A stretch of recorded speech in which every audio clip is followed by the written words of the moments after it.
Today we're very fortunate to have Mr. Robert Rodriguez with us. He is the special agent for the Social Security Administration's Office of the Inspector General, Hawaii office, correct? Correct, yes. And you're also a member of Hawaii's Partnership Against Fraud, and so we're really lucky to have you take time out of your busy day to come and talk with us a little bit. Well, thank you, and aloha kako to everybody. Aloha. So, Social Security Administration. I mean, most people, when they think about that, they think, well, those are the people that we go to get our Social Security card, but you're part of the investigative division. What are some of the things you folks do? There is actually a federal law enforcement arm to the Social Security Administration, and that's what we are. And so OIG is tasked with investigating any fraud, waste, and abuse within the Social Security programs. That also includes anything that deals with the Social Security number. So anything for identity theft, credit card fraud, bank fraud, those type of things that involve your Social Security number. Those are all things that we can investigate.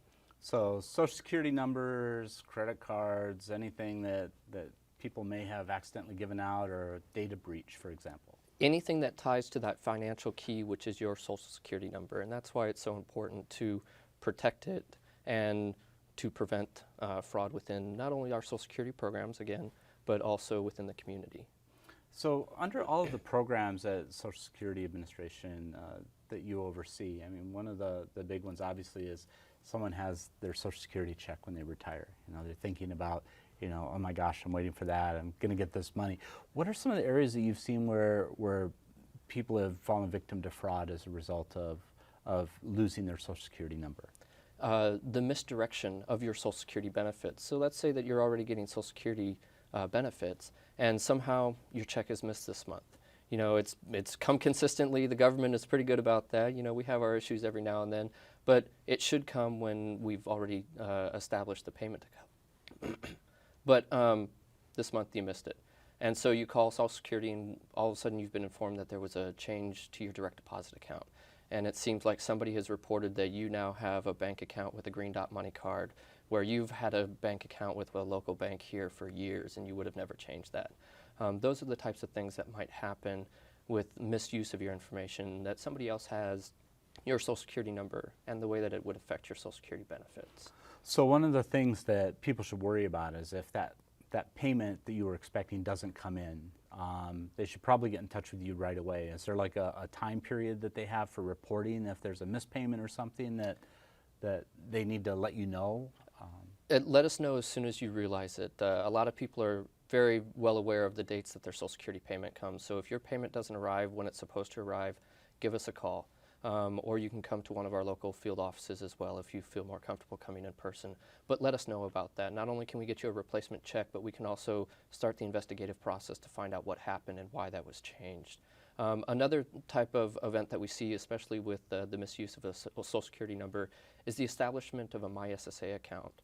A lot of people aren't aware that Social Security has gone online in the recent years, as with everything, right? Yeah. And one of those things is establishing a MySSA account. This account allows you to view and change information with the Social Security Administration. So in years past, you might have received a statement that tells you what you can expect to earn from Social Security if you retire, if you're disabled. Those statements are now available online. You can also administrate your Social Security benefits online. So if you currently receive your benefits, you can go online and change your bank account information, or you can change your address with us or a telephone number. And that saves you a trip to the Social Security office or maybe a phone call, and it just might be easier. But one of the areas that can be taken advantage of there is that someone else establishes an account for you, or someone else breaches your account and uses it to either change your benefit information or establish benefit information for you. So that's why it's important to also keep an eye out for anything that is reported to you by Social Security via letter or telephone call, letting you know, hey, we've established an account for you. If you didn't establish that account, call us and let us know. So this is one of those cases where if someone does establish that account, you're going to get a letter from Social Security Administration or a phone call. And so we know a lot of folks will get phone calls and we tell them to be very suspicious if you get a phone call you didn't expect. What can they expect from the real phone call? What would that sound like? Well, the real phone call, number one, is going to identify themselves as calling from the Social Security Administration. And they're also not going to mess that up either. A lot of the times we'll find people who call and they'll try to say it, but again, people who aren't practicing it because they don't do it frequently, They'll even mess that up. They'll also maybe abbreviate it. They'll try to say we're calling from SS or we're calling from the social service agency or something like that. Again, that's not us. But if in doubt, always give a call back. Get a contact number. Don't necessarily call that number back, but you can look up our telephone number. You can call our 1-800 number. It's actually 1-800-772-1213. That can also be found in the phone book if you still have a phone book, or it can also be found on the internet for Social Security's national 1-800 number. Anywhere you are, you can call that number, and you can verify that the reason for someone calling you. The person on the phone should also be able to identify the specific office that they're calling you from. And you can tell that person who answers that phone number that this is who called you, and you can also get a purpose from them. And most of the time when we call, we're going to be verifying information, or we're going to be verifying something that you've already asked us to do. If you did not expect us to do that, again, get the information from the caller and call back the number that you know is Social Security to verify that information. So in other words, if you folks call someone to verify information, you're probably not going to ask for their Social Security number. I will say no, but there may be an instance where that does happen. But again, if you don't feel comfortable getting that, because that's part of our verification protocols for identifying the right person, because we don't want to give your information out to somebody else as well. But if you don't feel comfortable giving that information, there's alternative information we can receive to verify who you are. And again, if you're ever uncomfortable giving any information, always get a callback number and call back to the number that you know is the true Social Security Administration to verify that. Well, that's really great information to know. There are a lot of folks that may not be expecting calls or may not know if that account's been set up for them. And it sounds like you have a lot of control over that account as the owner of it. And so if, let's say, maybe if you're an elderly person and you didn't set it up, but maybe a child did, or a caregiver had set it up for you, you definitely want to know about it. Absolutely. You want to know about it, and you want to make sure that you have an interest in that account and let them know that you want to know about any changes that they make. Again, because they're able to administrate your benefits to a certain extent through that account. And that's also an important reminder that if you don't have one of these accounts, set one up. It's very easy to go online. You go to ssa.gov/myaccount. You enter your information, and now you are going to have to enter your Social Security number. Just make sure that you have gone to ssa.gov, that says it in the title. And the other good key to note for any website is also to make sure it's a secure website. So if it says HTTPS, you have a secure website. A lot of web browsers will also indicate this by changing the color background of the web title bar, or you'll see a little padlock or other indication that this is a secure website. So when you put your Social Security number in there, we'll also verify some credit information just to make sure that we know that we are, establishing the account for you, and that helps prevent other people from establishing an account for you who don't know your information. But once you establish the account, then you can set up your own passwords and everything like that so that no one else can establish an account for you. Again, there's only one account per person, so therefore, if you set it up and you have control over it, no one else can do that for you. So what if I go online, or if I have a caregiver or one of my kids go online and try and set this up, and we've discovered that someone set up another account? What's our next step? What do we do? How do we unwind that? Contact Social Security. Now you can either do this by going into the field office, whatever your local field office is, or you again can call the 1-800 number, and we can help research who's established that account, and if it's really your account. For example, maybe a caregiver set it up and didn't let you know, but it is for you, then we can correct that information. Or we can disable that account and make sure that we establish a true account for you that's only in your control. Oh, that's really good information.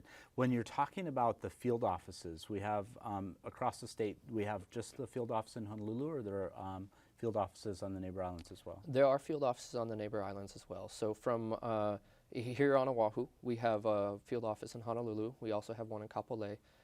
There's also a field office in Hilo on Big Island. There's also a Kona contact station for Big Island. That's only open on select Tuesdays, and is actually a video conference that we set up. That's mainly so people over on Kona side don't have to make the trek all the way over to Hilo. We also have a field office in Wailuku, and we have a field office in Lehue. So we have local field offices on pretty much any island that you need to get to. At least every county. Right? Correct, exactly. So, it seems like this presence has really beefed up in the last couple of years since your arrival. What are some of the experiences that you've had in working with folks in the islands? Are there any cases that come to mind that you can at least share some of the background on of things that people should be aware of or look out for? Absolutely. So we've established this office here in Honolulu for 3 years now. During that time, Hawaii is no different than a lot of the mainland when it comes to crime and frauds involving Social Security. Especially for our kupuna, the things to look out for would be people who are trying to get your information. People are trying to use this information to gain control over your finances. Social Security, as we know, is kind of a lifeline for a lot of kupuna. For a lot of people, that is their only income. And the last thing that we would want to see is for them to be adversely affected by someone taking control of their payments. Because we're talking about not only their retirement, but this could also be if they have like SSI disability benefits or survivor's benefits and those kind of things. Exactly. Any payment that comes from the Social Security Administration, again, can be administered through these programs, and unfortunately has been taken advantage of in the past by people. Some of the more specific cases, like you mentioned, for here in Hawaii, I have seen the lottery scams that we talk about frequently, where people are under the impression that they've won some type of a lottery or they've won some type of a windfall payment from some king or queen or something like that. And their belief is that they're going to get this large payout as long as they can pay a little money here, a little money there, or do this or jump through that hoop. All of that's a fraud. All of that's a scam. And unfortunately, we here in Hawaii are no different than anywhere else on the mainland. We do have that scam, which is prevalent here. And then we also have the direct deposit scams where, again, they have your information and they will call Social Security and try to redirect your Social Security payment to a card that you have no control over. And so again, your red flag would be, I missed my payment and I haven't changed anything. I have no reason that I shouldn't have received my payment, and all of a sudden, you don't have your money. Again, contact Social Security and let us know, because those are the type of scams and things that we're seeing. That's really difficult because a lot of these frauds are perpetrated not from people here in the islands. They're somewhere else. They're on the internet. They've called you. Somehow they've gotten your Social Security number out of you, and you didn't even think that it was going to wind up with your Social Security being touched, right? Exactly. It's not what you intended, but it's one of the consequences of having lost that information. A lot of people always think about identity theft just in terms of people using your Social Security number to gain some type of control over your finances or establish a bank account or open up a credit card. They never think, oh my goodness, this could actually affect my Social Security benefits. This could affect my lifeline. And so that's why, again, it's very important to protect that information.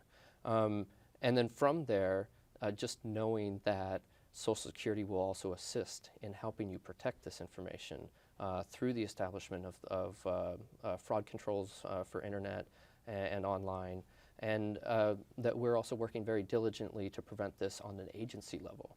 You mentioned, for example, people from all over perpetrating this type of stuff, and that includes online or over the phone. A lot of the things that we see are people who call our 1-800 number and they pretend to be you. So they're going to call and they're going to say, my name is Greg, and then here's my Social Security number, and I would like to change my Social Security benefits. And they have your information and they have enough stuff to complete that transaction, but something in the mind of our representative on the phone is like, something's not right here. For example, maybe they're calling from a telephone number that we don't have on our record.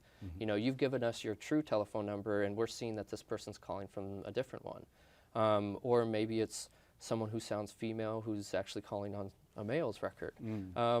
And then oftentimes we'll get even just accents. As someone who's calling with a Jamaican accent to access a record of someone who's here locally, that's not something that we often see.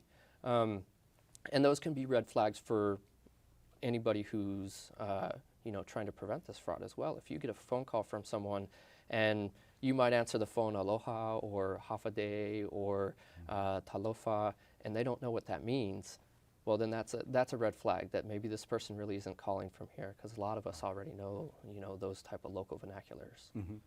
So with the local field offices, you folks do outreach to folks within the community then. You're making the calls, not only receiving people that come in and talk, but you also do outreach calls to folks? We don't necessarily do outreach calls, but what we do is we partner with associations like the Hawaii Partnership Against Fraud, myself, being that representative here, and we do reach out to the community to let them know about these types of frauds and scams. We obviously have a very busy job just helping process all the Social Security applications and doing the day-to-day business of Social Security, so we won't necessarily be reaching out for community outreach directly from telephone calls and things. But again, we partner with community organizations to get this information out. And that's why this is so important, is because we receive thousands of Social Security misuse investigations and reports every year. And every year that results, specifically for our agency nationwide, over 400 convictions of people who have misused somebody else's Social Security number. And that's of the 8,000 cases that we open on a yearly basis. Wow, that's a huge number. Now, it is. Now, of that, when someone has been taken advantage of and their benefits have been misused or they've had someone else steal their identity, what happens with that Social Security number? Do they still keep that and you just clean it up, or what's the process that happens behind the scenes? We usually advise the person to keep the Social Security number unless for some reason you are actually being threatened or it is otherwise otherwise causing you significant harm. Because as you know, the Social Security number is the key to a lot of things. It's the key to your bank account, driver's licenses, passports, everything. And so going through and changing that information is very, very difficult. Not to mention that if you change your Social Security number and we get you a new one, then you have a brand new Social Security number and people are going to question that, like, why do you have a new Social Security number? They're going to think that you're committing fraud, when in reality you're the victim of the fraud. But what we can do is on our end, we can flag your Social Security number to lock out any type of internet access. We can also put blocks on your account to prevent it from being changed through any type of external programs from Social Security. So essentially it kind of limits you in that you'll have to come into our field office to do anything with Social Security, but it also prevents any type of further fraud from taking place on your account. So it sounds like you as an organization have become much more technological, and systems are catching up. It's not as easy for people to take advantage of Social Security as what it may have been in the past. We try, and obviously as crime evolves, we have to evolve as well, and unfortunately it's always a catch-up game, but we have made very great strides in order to try to prevent this from happening to begin with, and then also to give people the tools that they need to help fight this and prevent any type of fraud. One of the things that we always talk about and look at, especially with a population that's aging in place, as we have in Hawaii, our elderly population is growing. It's Right. one of the areas that's really growing. We see a lot of family issues where family members have taken advantage of seniors. Have you seen that in Social Security with benefits and people that have misdirected benefits or are taking from their loved ones in their retirement years? Unfortunately, I have to say yes. And so one of the areas where we see this is with our representative payee program. This is a program where we will pay your benefits to someone else on your behalf because for some reason you're not able to. So let's say it's someone who's elderly and is in a care home and really they don't have the mental faculties to take care of themselves and handle their finances. We will have somebody do that for them. We would prefer that to be a family member because that's someone who's really going to care about them and take care of them. Unfortunately, with that trust, though, there comes some times where people do take advantage of the situation, and now this person is being left in the care home. They're not getting their needs attended to. The bills at the care home aren't getting paid, and that's when we get referrals saying that somebody's misused their Social Security benefits. Because even though we have this program and we do pay the other person on your behalf, it is still your money, and it needs to be used towards you. So for families who have people who may have representative payees, make sure that these rep payees are definitely involved in that family member's life. Make sure they know what is going on. And if you think you might serve as a better representative payee, then contact Social Security and we'll vet it out. We always want to make sure that we have the best interest of the person, of the beneficiary involved in mind. And again, a lot of the times these things are settled outside of our control, for example, in the courts, and there's appointed legal guardians, or especially if state adult probation, adult protective services have to get involved, then we will assist as best we can to establish someone who is a good representative payee. But that's the area where we would see that type of family member abuse. In the just in the last couple of years, we've seen a couple of independent entities spring up that are companies that put themselves out as, we'll be your representative payee and administer your money and make the payments. And I'm frightened for people, because it's like we do some of the research and find out what the principals of those companies have done at previous companies, and some of them are not quite as ethical as what you would hope. Absolutely. If someone's considering a third party payee, what are some of the things they should look at? What's the risk that they need to really fully understand? They need to do the exact same thing that you did when you're looking at it from a business perspective, is make sure that these people have the ethics governing them. Make sure that they're actually a legitimate business. Contact the state, make sure they're an actual registered business. If they're going to act as your representative payee for Social Security, they actually have to be approved to be a representative payee with us. So contact Social Security and make sure that they're actually an approved representative payee. So it's like they have to be admitted within the program to be able to represent your interests. Correct. And also this would be what we call an organizational rep payee. Oftentimes they will want to charge a fee for their services. Again, nobody wants to do anything for free or give you anything for free. But in order for them to do that, they also have to have separate approval to collect that fee. So if they're doing this without the approval of Social Security, that can be a problem in and of itself. But then also check with the BBB. See if there's any type of referrals that have been made for bad practices or poor practices or just outright theft.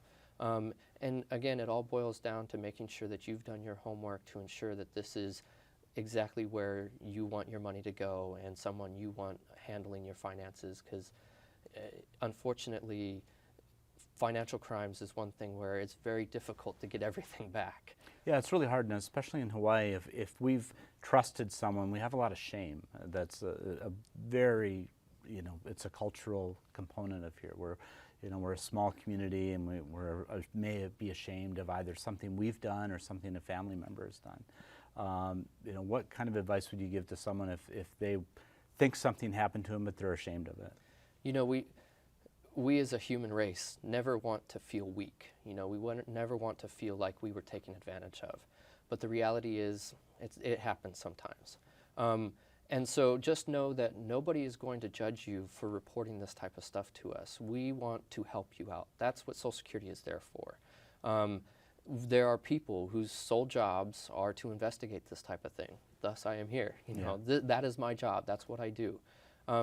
But I can't do it if you don't tell me that this is what's going on. And so don't feel ashamed in reporting this. It's not something that we haven't seen before.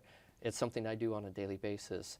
And I would hope that no one would ever feel like I've treated them poorly or anything like that for reporting it. Because again, I and everybody else who works for our agency understand that you've been victimized by somebody else out there who's taken advantage of you. And that's the person that I want to go and look at.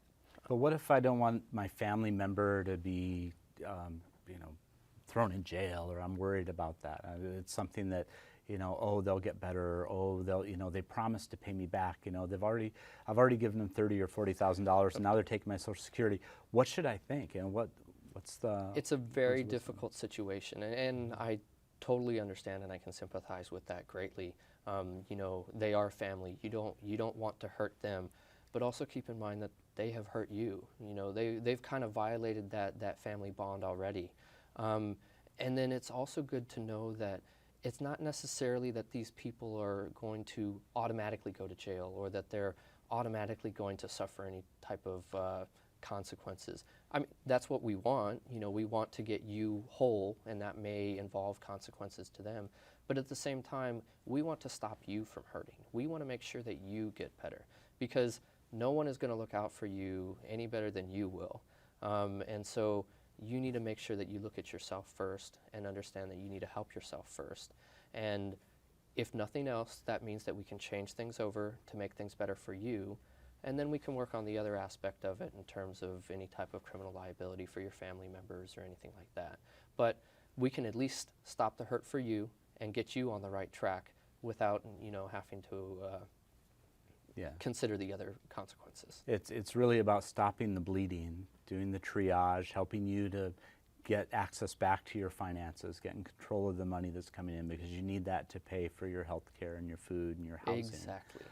The last thing we want to see is for people to get, lose their spot in a care home because someone is diverting their money for other uses. And they just don't want to come forward because they feel bad for the person, or they, really think that this last little bit of money will really help them turn their life around. The reality is that it probably won't, and it probably hasn't in the past, and it probably won't in the future. So you need to take care of yourself now first before trying to help them out. Yeah, that's really difficult for a lot of families to make that difficult choice to say that this family member is exhibited this behavior for the last 35 or 40 years, and just this last bit will help them turn themselves around. And oftentimes you find it's just gone again. It's very difficult, and that's why it's so important to get others involved. Again, we are an agency that looks for criminal investigations and things like that, but that also means that there are a lot of other agencies that get involved in our investigations, and we can provide that help that you're looking for. And maybe that means some community outreach with that other family member to ensure that they get the help that they need too. Obviously, our primary goal is going to be to the investigation of the fraud that's taken place and the money that's been lost to you, but that doesn't mean that there are other things that don't come along with our investigations. And that also includes the help to you, the person who's been harmed by this. There's many community associations out there that are more than happy to help you out and get you back on your feet and get your life under control. And then once that can be done, then maybe you can ask them to turn their resources to this family member. Again, it all starts with you reporting it to us first and letting us know about this happening. Well, and the nice thing is that people can feel that here locally we like to deal with someone we can talk to or see face to face. And so the fact that you have the offices here and on the neighbor islands is a tremendous community resource that many of us didn't know existed. Exactly. And a lot of people also don't realize that the National 800 number that I gave you, we also have it's called a teleservice center. It's the people who answer the phone number that you call there. There's one based here in Honolulu. And for a lot of people who are calling from 808 telephone numbers, your calls will be sent to that teleservice center, mainly because of the time difference that we experience with the rest of the mainland. But again, you will most likely be dealing with someone here locally who can understand you. And also in our field offices, we have people who can speak your language as well. We can speak Samoan, Chinese, Japanese, Filipino, Tagalog, and holy smokes. Robert Rodriguez, we really appreciate you for joining us today on Is This For Real? I'm Gregory Dunn, President and CEO of Hawaii's Better Business Bureau. Thank you for joining us. Aloha.